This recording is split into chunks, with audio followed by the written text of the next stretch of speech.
Dodge this. This is Sparta! I have an army. We have a Hulk. Say hello to my little friend! Say what again? I'm gonna make him an offer again. Voice is strong. You talking to me? Ladies and gents, welcome to the 7th episode of the BTG Moviecast. So if you do follow us on Facebook or Twitter, you may have seen a small announcement that I made earlier in the week. We kind of got super busy over the last month. We've been working on an international collaborative feature film called Breathe Easy. Check out the hashtag Breathe Easy 2016. And that's what we've been working on, as well as a number of other developments. We weren't able to record our episode for August. Yeah. So we are doing a double up episode for September. So this is actually kind of part one of two parts that will be released in September. I'm going to hand it over to Dean to discuss what's happening in this particular episode. So guys, welcome. Like we said, a little bit later than usual. What we're going to be doing this part of this podcast is we'll be talking about the recent announcement of Stranger Things Season 2 that'll be coming to Netflix in 2017. And we'll also be talking at length about The Night Of, which is a mini-series that took place on HBO. So we'll be talking about that. That'll be on the agenda for this episode. Cool. And I didn't even introduce us. Yeah, that's pretty rude. So I'm Stephen Nagel, and this is Dean Raval. So we host the monthly BTG Moviecast, where we talk about movie news. We usually recommend a few things, and then we talk about a main topic. This month we're switching it up a bit because we're doing this in two parts. So stay tuned to the end of the episode. We will give you an update on what the next episode will be about.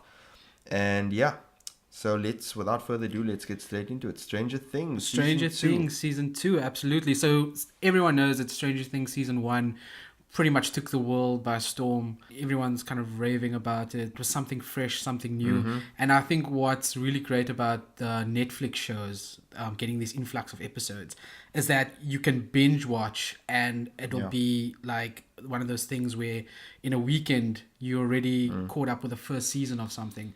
And what's really great, obviously we spoke about Stranger Things before. It's it's a really good series in terms of its nostalgia aspect to it. It feels a lot like the 80s. Obviously Stephen King meets Steven Spielberg meets John Carpenter, so it's kind of like all... Exactly, yeah. And, obviously we waited with bated breath to hear whether or not there'd be a season 2. The way it was set up, we thought it was going to be an anthology series. Yeah. Similar to like a True Detective, something to that effect. But it looks like they're going to be continuing the series in season 2. And recently they released a little trailer. It's kind of a teaser trailer. It's very minimalist. It pretty much gives the titles of each episode for season 2, which is obviously going to spark quite a bit of debate, as people will pick apart all the various titles of an episode what it could mean. So put on your tinfoil hats, guys. Absolutely, yeah. So we thought that was pretty interesting to bring up in terms of the recent new shows that's going to be released soon, and all the announcements that's coming in for 2017. Sure. If you have a look at all the titles, the first one is called Mad Max. Yeah. And the last one is called... The Lost Brother. The Lost Brother. So, there's so much speculation about that. And if I just think about The Lost Brother, it's obviously Will. Correct. But, I'm not one of those tinfoil exactly. theorists, so I'm just looking forward to seeing it. I think the way the film the series wrapped up, they could have either done an anthology or they could have just continued the series. But I think looking at the fact that all the episode titles have been released already, they obviously planned a series that was going to continue with the same characters. Correct. And I think also a lot of the characters are so lovable and so relatable and so popular that audiences have kind of built a relationship with those characters. So amount of trust with them. Yeah, exactly. So for example, 11 is like a major character. Yeah. Like everyone loves that character, and it's actually led to Millie Bobby Brown being like second on Star Meter. Yeah, I heard about that. Yeah. So that's really interesting that turned out that way, and I'm happy to see that it's such a hit. Probably in a future episode we can talk more about how much it borrowed from other stuff, because I think it was a bit overt at some points. Yeah. Overall, a very good series. We've recommended it in the previous podcast. Episode 6. So have a listen to that if you have a chance. Yeah.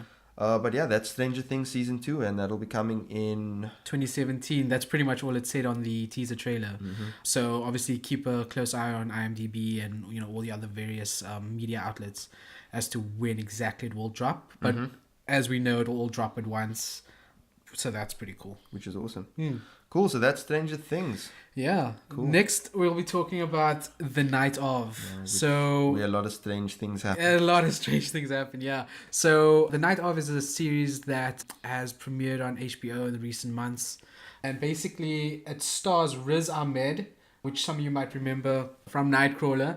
And he's also going to be in Rogue One as well, the new Star Wars film. He's also gaining quite a lot of popularity in Hollywood. And he is basically what happens in The Night Of. After a night of partying with a female stranger, a man wakes up to find that that she's been stabbed to death. And he has unfortunately been charged with her murder based on a mountain of evidence and just a series of unfortunate events that take place. And the actual series itself is his incarceration, but also the trial to prove his innocence. Cool. So just so you guys know, we're going to give spoiler warnings here because Absolutely. we for the rest of the episode we're actually going to discuss our thoughts on the series and how certain things panned out. And so if you haven't seen The Night Of, we recommend that you watch the 8 episodes that have been released. Absolutely. And then we'll come back and have a listen to this podcast. So yeah, The Night Of is based on a British TV series that ran from 2008 to 2009 called Criminal Justice. So this can be confirmed by credit that is displayed after each episode. It's created by Richard Price and Stephen Zalian. Zalian? Who knows? Who knows? Eh? Let's get his mom on the phone. Cool, and as we said, it stars Riz Ahmed and also John Turturro and Bill Camp. Yeah, who plays Sergeant Box, the guy who actually arrests him. He's obviously involved with the trial as well. Sure. John Turturro plays Jack Stone, who's a lawyer, but not necessarily the most successful lawyer. He's kind of He's Better Call Saul. He's pretty much Better Call Saul. Yeah, he represents the low lives of the criminal kind exactly. of criminals basically. Pretty much, yeah. And he always urges them to take the plea deal. He's kind of an up-and-coming lawyer, although he's been around for a while. Everyone knows him, but he hasn't had his big break. And it's kind of right place, right time for him when he bumps into Nazir in the holding cell. And he kind of takes it upon himself to be his lawyer, and kind of convinces his family to have him take the case. Sure. He obviously partners up with a very young lawyer as well, who and the two of them kind of build a case to kind of prove his innocence. What I like about the series is that it obviously focuses quite a bit on circumstantial evidence, and the way that things are set up in the first episode, you kind of get the feel that Nazir Khan is a very he's a good boy. He come from a good family.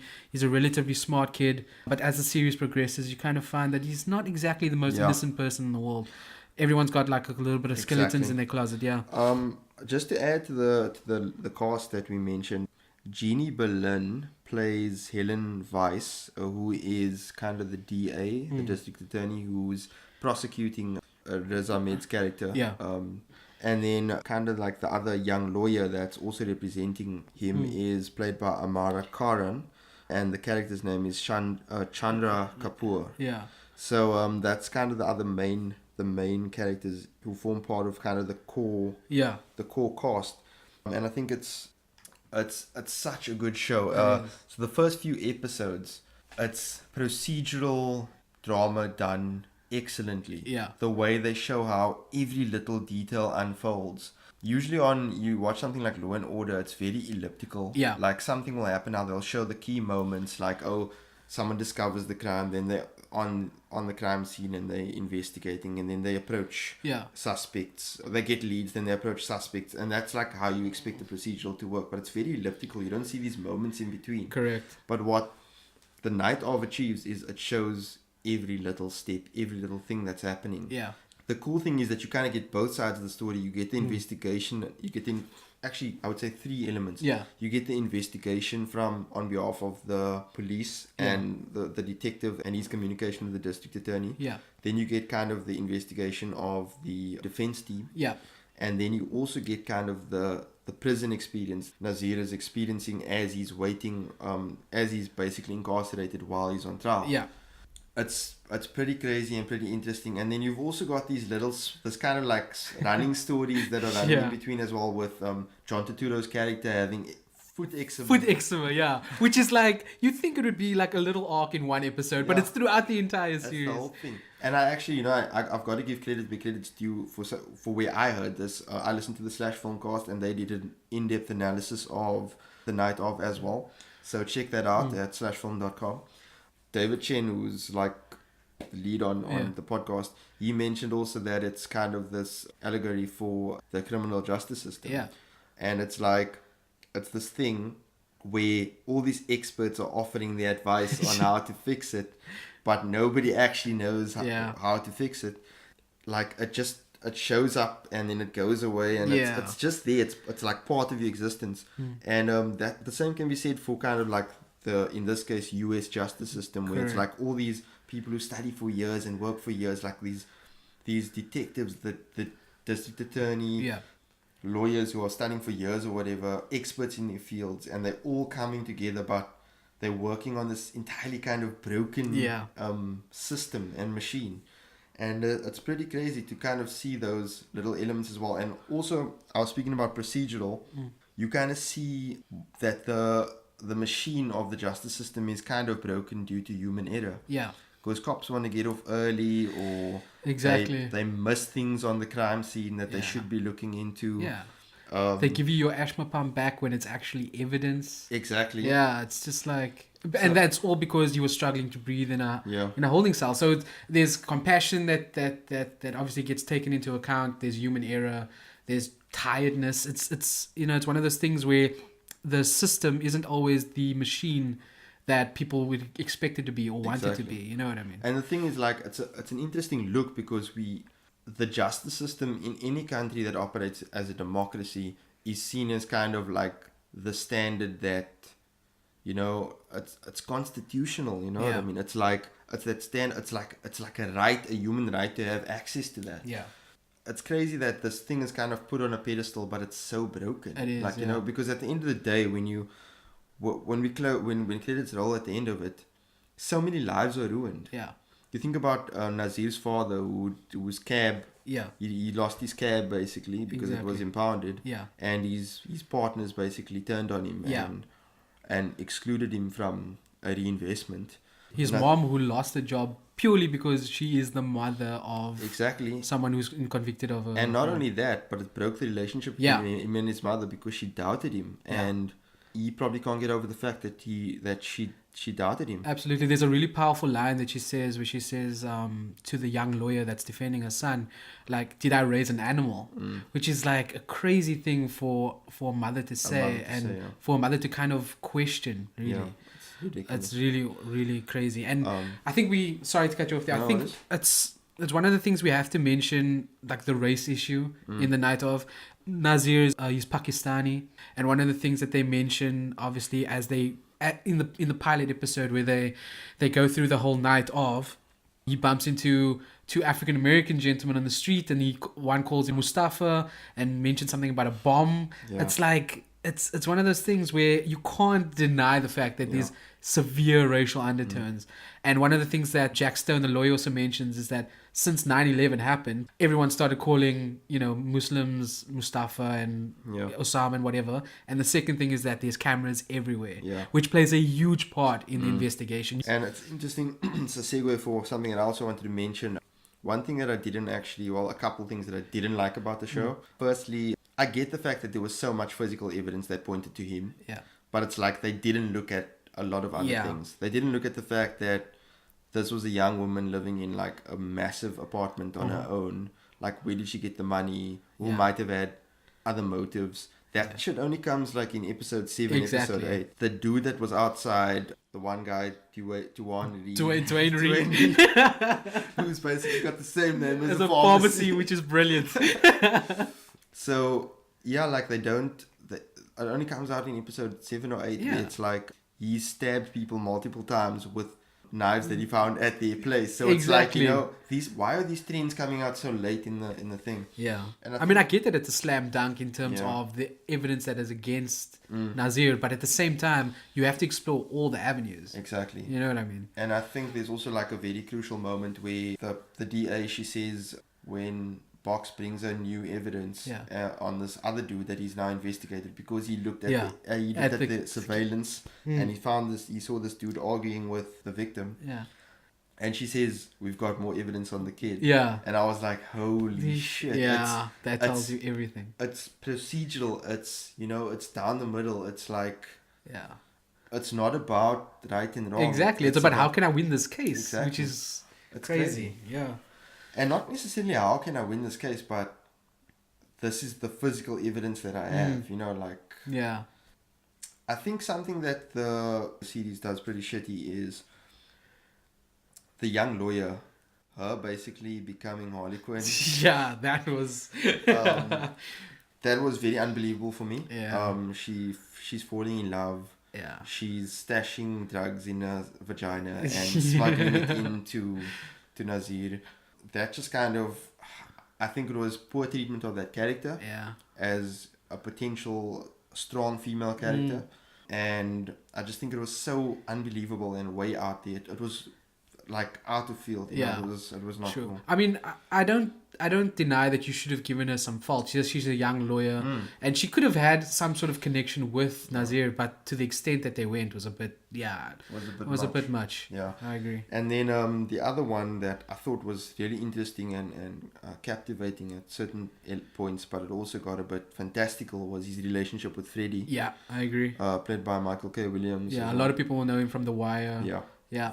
Great, amazing actor. Awesome actor. And some of the stuff that like the philosophy that he brought to this role and so on was very interesting. Yeah. It just felt like, he felt like a character from Shawshank or something. Yeah, yeah. Yeah, it was just cartoonish. So yeah, that's the night of. Anything else that stood out to you? From the series itself, I liked... In the first episode, we see what transpires throughout the night, and we realize that, yes, even though there is a mountain of evidence, there are so many different touch points that had to be explored. And I like that the defense team actually came through and found all those little... Like, for instance, that Undertaker dude, who's like easily the creepiest character in the whole series. I like that they explored that and gave a lot of different information about the night itself, and essentially that's what the series is about. It's about the night of. So it's not just a cut and dry home run. It's it's about exploring everything that happens, and like you said, the justice system's not exactly the most strongest thing in the world. So yeah, it's really interesting. One thing for me that I thought was a bit kind of messed up is almost like the treatment of the victim, the woman, the young woman that was killed. Correct. It's like she's so secondary in the case. Like it's almost like whenever they mention her, it's for dramatic effect within the situation of the trial, dramatic effect for the jury to kind of be swayed. Yeah. So that was kind of weird, and there was no way to really show the devastation of her dying because her mother had passed away already. Yeah. And her stepfather and I had like a super fucked up relationship. Yeah, he's kind of an asshole. And he was actually one of the suspects at some point, or a person of interest at least. Yeah. So if they had included a character that she was close to, that would kind of mourn her. Yeah, maybe like a best friend. Yeah, or a best friend or a sister or a sibling or something. I think that would have been a nice way to kind of show the impact of that loss, you know, and kind of like show that was a life, a life before, and not just kind of this death that changed Nazir's life. Yeah, true. Some interesting facts about the night of. Robert De Niro stepped in to take over the role, originally played by James Gandolfini. Yeah. Apparently there was an unaired pilot. From 2011, 2012. Yeah. And then shortly after that, they were busy shopping it around. And then after, like, I think it was a month after they wrapped, James Gandolfini unfortunately passed away. Yeah. So they had to recast when the show eventually was being repiloted. And Robert De Niro stepped in. But ultimately the role was played by John Turturro, who I think actually does a really, really good job as Jack Stone.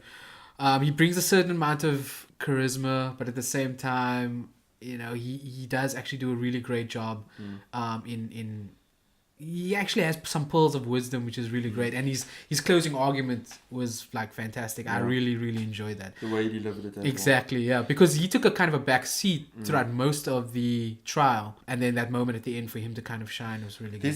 There's something that he brings to the role really well, and he does it well. It's almost like this level of complacency, and it's like across the board. Yeah. He's complacent with the fact that he has this eczema, that he has erectile dysfunction, but he's also got like, it's this weird complacency, but it's also, he's gonna do something about it, but it's like, he's like, oh shit, it happened. Yeah. You know what I mean? Yeah. That type of complacency. What I like about him is that he plays devil's advocate a lot, like throughout the entire series. Like, he's the one that ultimately rats on his partnering lawyer to get a kind of thrown off the case and trying to get the case itself kind of thrown out of court. Basically. Yeah, which is like, it's crazy because he doesn't even give it a second thought. And he tells Nazir from day one, don't talk to anyone, just shut up. And like, he's got that kind of brass, but like, I don't know, it's very, very, very good kind of depiction of a lawyer who's very seasoned, but he knows what he's talking about, even though he's not maybe the most successful lawyer in the world. He knows exactly what he's talking about, which is really great. I mean, the top 5 or 6 cast members that we named now, out of all of them, I think for award season, John Turturro like takes the top.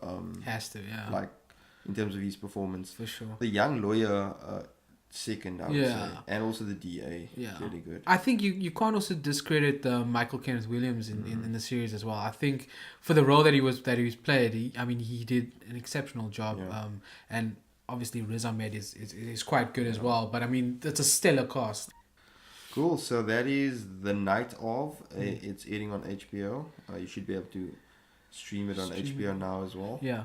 Check that out. Absolutely. Give it a shot. Yeah. And let us know in the comment section what you thought of The Night Of. What are some of the hits and some of the misses? And we'd like to talk about that in some more detail. Cool. And like we said with Stranger Things, we kind of recommended / reviewed it in our previous episode, so check that out. And then we've also let us know how you feel about season 2 not being anthology, being a continuation, and who's your favorite character from that series. That's gonna wrap up part 1 of this 2-part podcast for this month. Our next podcast will focus on the following. It'll be talking about Deus Ex Machina. Someone please tell us how to pronounce that. I say Deus Ex Machina. Nagel says Deus Ex Machina, which for me sounds like Deus Ex Machina sounds a little weird. But I don't know if it's because I've just always pronounced it as Deus Ex Machina. I don't know, it's weird.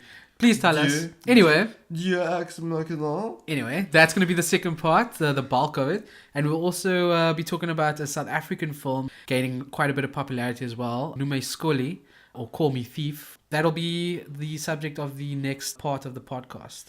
Cool. So guys, thanks for joining us this time around. You can find me on Twitter at TheSnagel, TheSnagel.